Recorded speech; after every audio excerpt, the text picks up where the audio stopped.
Hello and welcome to Insurance in Canada. I'm your host, Rick Pineda. Thank you so much for joining me. On today's episode, we're looking at three stories. Our first story, federal and provincial governments are looking to extend support to farmers facing lower crop yields. Our second story, General Motors plans to resurrect their defunct driverless car program.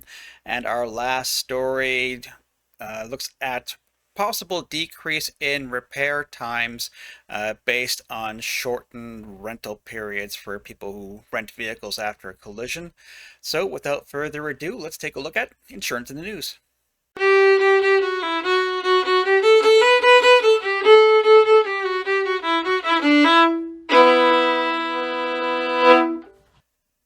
Our first story today, we look at extended support to farmers by both the federal government and the Alberta government to farmers in Alberta who are facing lower crop yields due to severe drought weather. So let's take a look. So feds province extend support to farmers facing low crop yields. The allowance is a standard part of production insurance and meant for situations such as severe heat or drought. Canada and Alberta, through the Sustainable Canadian Agricultural Partnership, are helping farmers facing a tough season with an increased low yield allowance. Agriculture Financial Services Corporation has adjusted the low yield allowance, enabling farmers to salvage crops for livestock feed in an effort to reduce producers' feed related costs as the province in response to the challenges faced in some parts of the province. I've spoken with livestock and crop producers in Alberta who are worried about the impact that dry conditions could have this year. Changing the yield threshold will give them some breathing room so they can make the best decision for their operations, says Heath MacDonald, Federal Minister of Agriculture and Agri-Food Canada. The allowance is a standard part of production insurance, and it's meant for situations where there may not have been where they may not be valued in harvesting grains such as severe heat or drought. Producers should contact AFSC at least 5 days in advance of harvesting to share details about their situation so they can have a field inspection as soon as possible and find out how best to proceed. When it comes to crop insurance, I'm not very familiar with it, but I know if the farmers does harvest and they're unable to sell their harvest for human consumption, if they sell it for other purposes, such as livestock feed, it can reduce their ability to claim under crop insurance. So that's why this particular point coming out about being able to salvage crops for livestock feed without affecting their ability to claim would be good news for farmers in Alberta. The impact of ongoing dry conditions in some regions of the province is concerning for Alberta's agricultural community, says R.J. Sigurdsson, Minister of Agriculture and Irrigation. This adjustment lets producers act swiftly to salvage crops for livestock feed rather than watch their fields deteriorate further and risk harvesting nothing. If the appraised yield falls below the established threshold levels, AFSC can reduce the appraisal to zero based on information gathered by the adjuster during the inspection. This will be used in the calculation of any subsequent indemnities, and the poor crops can be used for feed. We recognize that this year's conditions have been a significant impact on some producers, and change to the low yield allowance can help them through times like this, says Daryl Kay, CEO of Agriculture Financial Services Corporation. So good news for farmers in Alberta. Needless to say, this has been quite the difficult year, not only for farmers in Alberta, but farmers in southern Saskatchewan, southwestern Manitoba are also experiencing drought conditions and have been for quite a number of years. So good news for farmers in Alberta. Hopefully there'll be similar good news for farmers in those drought-stricken areas in southern Saskatchewan and southwest Manitoba, but that remains to be seen. But I'll keep an eye on that to see if any stories happen to pop up for those farmers in those provinces. Moving on to General Motors. They had a program to develop driverless vehicles. However, that program was scrapped by General Motors, but looks like they're trying to bring back that program. So, from the article, GM plans to renew driverless car push after Cruise debacle. General Motors Company is seeking to lure back some former employees to its defunct Cruise autonomous vehicle business as part of a renewed push to develop a new driverless car, according to people familiar with the matter. Cruise is the name of the program. I know Chevrolet, I believe Chevrolet had a vehicle, the Cruise, if I remember correctly, but I don't believe it was using those particular vehicles. They're just reusing the name as far as I know. This time around, the project would be focused on autonomous cars for personal use rather than a robotaxi service, these people said. The first step is development of hands-free, eyes-free driving with a human in the vehicle, with the ultimate goal of being a car that can drive with no one at the wheel, they said. So when it comes to autonomous vehicles, there's certain levels of autonomy from level 0 all the way to level 5. Level 0, the vehicle has no autonomous features whatsoever. Level 5, as I mentioned in a previous episode, level 5 is a holy grail of autonomous vehicles. So not only does a vehicle drive itself, there's no way for a person to actually take over driving duties. There's no steering wheel in the vehicle. Everybody in the vehicle is essentially a passenger. So we're not at the level 5 holy grails level yet, any manufacturer that I'm aware of. Every autonomous vehicle, the highest I believe is level 3 with the robotaxi in San Francisco, and I believe there's certain cities in Arizona that are also have adopted the robotaxis as well. I think Los Angeles might also have the robotaxis as well. So, but it looks like that's not the direction GM wants to go towards. Back to the article. The plan was detailed in an employee meeting on August 6th by Sterling Anderson, the former Tesla Inc. Autopilot chief, who joined GM earlier this year, and Autopilot being the self-driving feature of Tesla vehicles. Who joined GM early this year, said the people who asked not to be identified because the meeting was private. Anderson said he sees autonomy as a future and that GM will add more talent, including trying to bring back some Cruise workers and hire new staff for the automaker's Mountain View, California office and other locations, the people said. GM told Bloomberg that it has been running human-driven vehicles on public roads, gathering data for the development of self-driving technology. We're accelerating the development of autonomous driving technology capable of operating without active human oversight, spokeswoman Chetty Sen said in a statement. The LiDAR-equipped fleet is logging data to build simulation models that will guide development. Plans for our hiring push show Chief Executive Officer Mary Barra remains committed to the increasingly competitive driverless vehicle market even after shuttering Cruise last year. GM exited the robotaxi business following an incident that seriously injured a pedestrian, drawing a crackdown by regulators and eventually leading to the firing of 9 top executives and the resignation of former CEO Kyle Vogt. GM cut about 1,000 Cruise employees, or half its workforce, earlier this year. Anderson came to GM in May from Aurora Innovation, which focused on autonomous trucking, and before that, he led the development of Tesla's autopilot driver assist system. About a decade ago, he was hired to oversee all of product development, which includes everything from gasoline-powered vehicles and electric models of GM's driver assist and autonomous technology. The former Aurora Chief Product Officer has studied autonomy since working on his PhD at Massachusetts Institute of Technology. Anderson wrote a paper at MIT for his doctorate in mechanical engineering about semi-autonomous driving. GM exited the Cruise robotaxi business in part due to the cost of developing the platform, but said at the time it would keep working on a personally owned autonomous vehicle. Several years ago, GM had planned to have such a vehicle ready for mid-decade, but no longer has a public target date. Development of the vehicle has been done concurrently with work on GM's Super Cruise hands-free driving system. At this point, I really question, is there a business case to really focus on the personal ownership of a fully autonomous vehicle?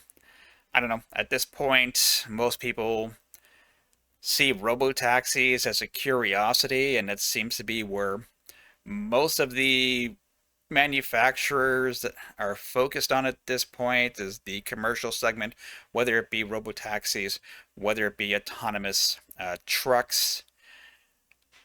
But going down the path of just focusing on personal ownership of a fully autonomous vehicle, I know at this point that would not interest me, but that's just me. I do not know anybody who would be interested in looking at this type of vehicle at this point. Maybe in the future, but let me know what you think. Are you ready to own a fully autonomous vehicle, fully self-driving autonomous vehicle that has no steering wheel, no capability whatsoever for you to take over driving duties? So pretty much your life is in the hands of this self-driving vehicle in all conditions, in all situations. So I'm not sure if how many people out there are willing to commit themselves to that situations where they're fully entrusting their life to their vehicle. And B, how much would this vehicle actually cost? Electric vehicles right now are outside the possibility of most consumers owning one, just from the initial costs to the fact that most electric vehicles do not meet most people's day-to-day needs in terms of range, in terms of capabilities. So add on the additional costs of all the equipment that's needed in order for a vehicle to fully drive itself. How much is this vehicle going to be starting at? I mean, are we looking at 6 figures just for a base model, entry-level vehicle to account for the cost of all this technology? That's where I'm really questioning GM's decision at this point to, like I said, focus on the consumer market when really at this point the demand, in my opinion, comes from the commercial side, deliveries, robo-taxis, trucking industry as the best possibility, but that's just my opinion. What do you think? Do you agree with me? Do you think I'm totally out in left field? Let me know in the comments section what you think. Getting back to that, we talked about the article talked about the Mary Barra trying to resurrect this program. She was also the same CEO that had to walk back GM's commitment to going all electric a couple of years ago when the electric vehicle market started taking a nosedive. Then she had to walk back that decision to go all electric to sticking with the internal combustion engine, either fully internal combustion engine, hybrid.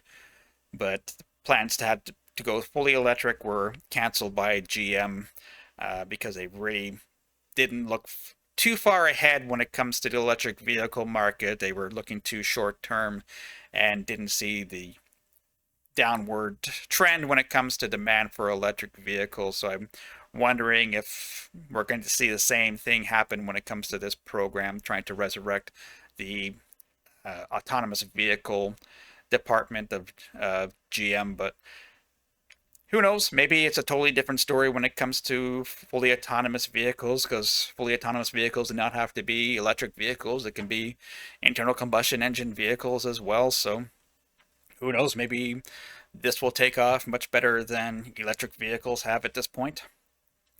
Continue with the article. Despite laying off workers at Cruise and in GM's software unit, Barra has maintained that remains committed to driverless vehicles. On the car maker's second quarter earnings call, she cited autonomous technology along with expanding GM's domestic supply chain and innovating in batteries as some of our clear priorities. Quote from her. So yeah, be interesting to see if this actually goes anywhere and what GM can do. I believe the GM plant in Oshawa, Ontario, because GM stopped producing vehicles at the Oshawa plant.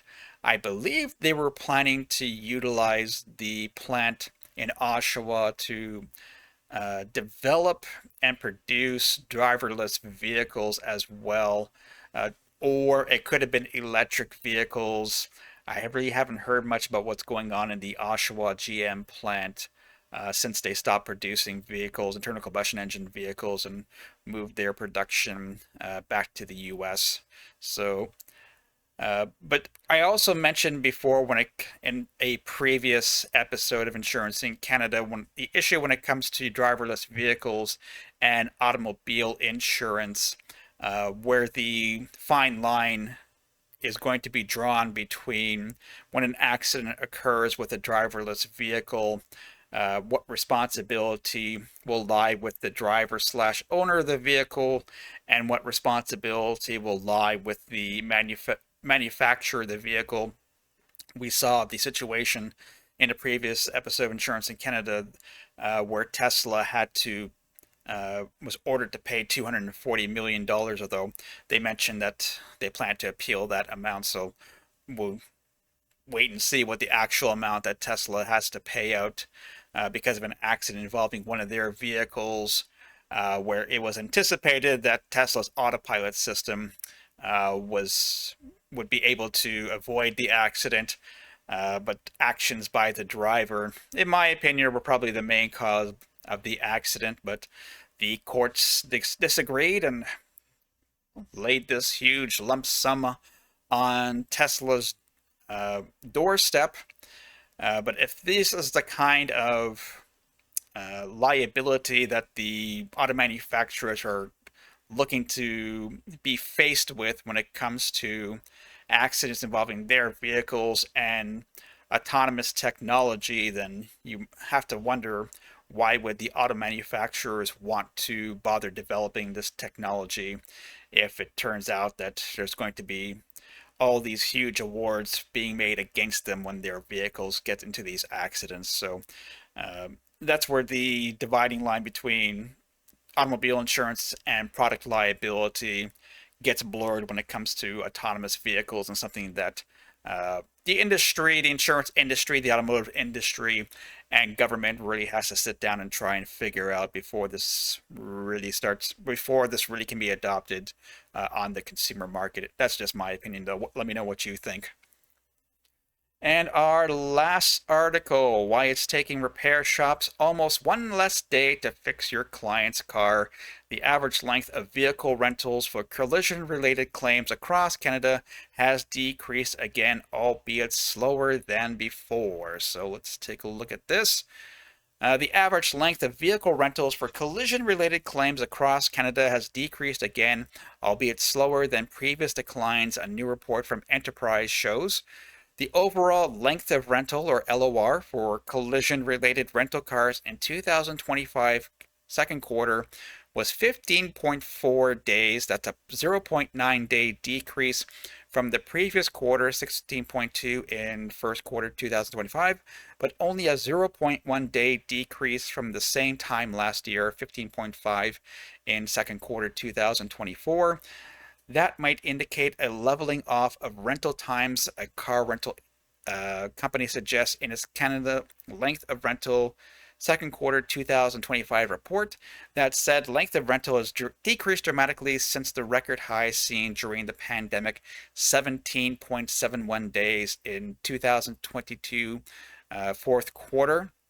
Although I imagine much of that the reason for those long rentals at that time was the shortage of parts, as most auto manufacturer plants were shut down. They weren't producing parts for vehicles. Even aftermarket part manufacturers, their plants were also shut down. Therefore, huge delays in trying to acquire parts to repair vehicles that were damaged in accidents during the pandemic. So, yeah, any statistic that really comes from the insurance industry for that time period, you have to take with a grain of salt and understand that the circumstances that that the world was experiencing at that time really those numbers really shouldn't be adopted too closely when making any sort of future plans or based off those numbers.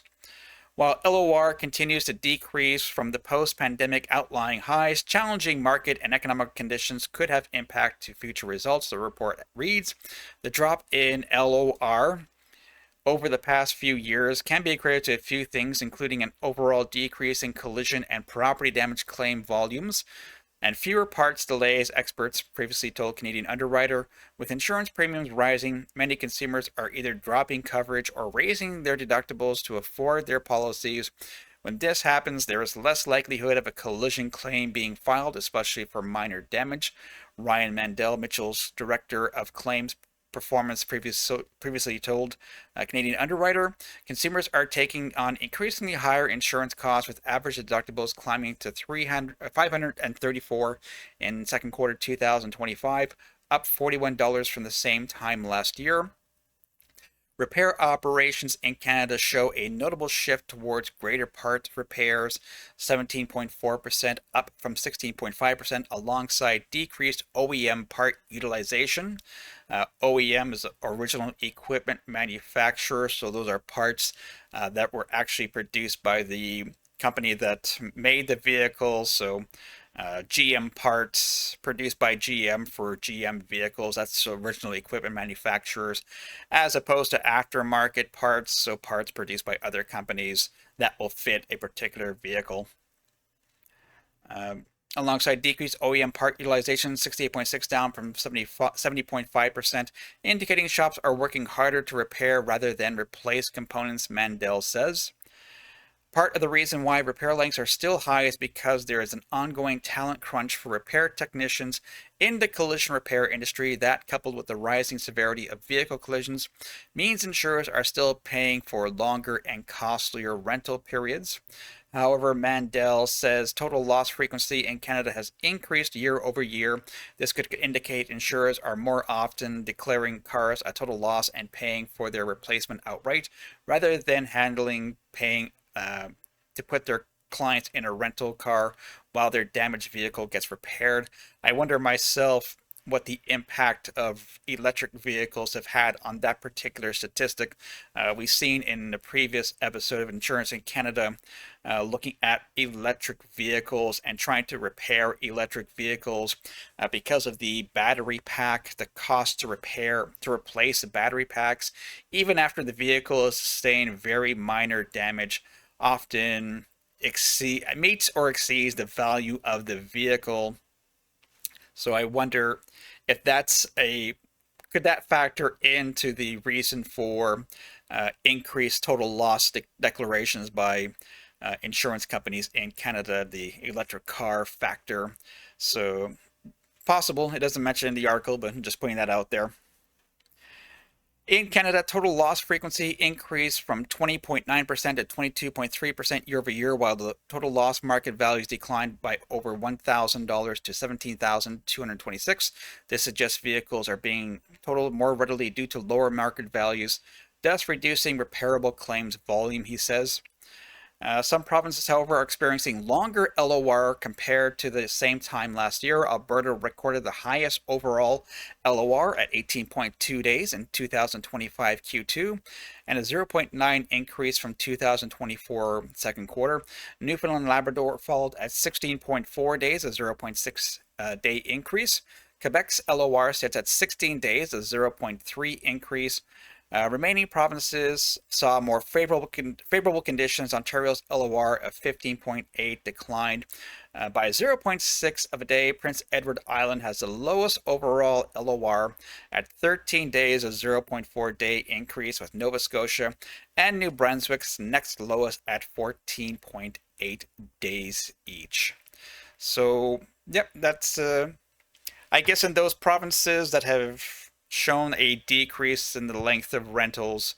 Like I said, as the article points out, there's different possibilities why this could be occurring, but if body shops are able to repair these vehicles faster, have access to those parts, it helps keeps the claims costs down for insurance companies because they're not paying for the rental vehicles for as long as they were previously. Plus, it's good for the consumers as well to get their vehicle back sooner.